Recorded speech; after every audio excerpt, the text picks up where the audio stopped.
So I want to read to you these verses which I love. We'll go to the one Pacific, which I really like, and this is in the. It makes so much sense as well. Like anyway, going a little bit off tangent. So this is in Judges chapter 6. So this is when Gideon. So Gideon is the person that comes after. What's the name again?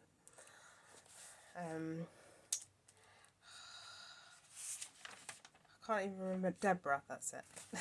He is the person. Do you call it predecessor? I don't know if you predecessor, but he's the next person that God uses to deliver the people once again.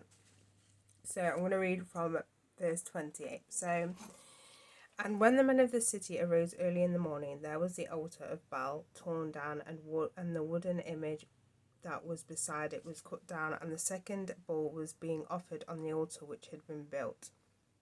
So if you're unfamiliar, Baal is basically this false god, which comes up quite frequently in the Old Testament, because that was kind of the false god they ended up turning to, to worship multiple times. But anyway, so they said to one another, who has done this thing? And when they had inquired and asked, they said, Gideon, the son of Josiah, has done this thing. Then the men of the city said to Josiah, bring out your son, that he may die, because he has torn down the altar of Baal, and because he has cut down the wooden image that was beside it. But Josh, I think it's pronounced Josh, I'm not 100% sure, said to all who stood, if you watch these videos for a while, you'll know I have difficulty pronouncing words, and especially words in the Bible and people's names, more specifically. Anyway, to all who stood against him, would you plead for Baal? Would you save him? Let the one who would plead for him be put to death by morning. If he is a god, let him plead for himself, because its altar has been torn down.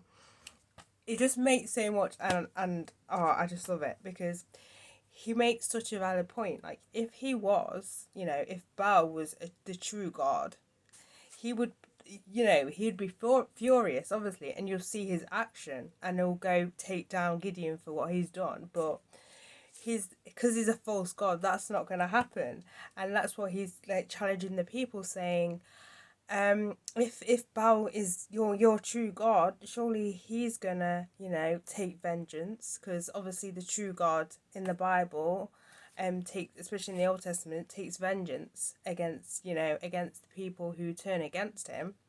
So surely, if Baal was the true God, surely he would do this thing, but he doesn't, because he's a false idol, and that's what he's pointing out at, because the people are kind of furious and they're like, let's, take this guy. And then it's just the fact that it makes so much sense to say, well, if he is real, then, let him do it. Like, it's just, it's just such a good argument, but such a true argument at the same time.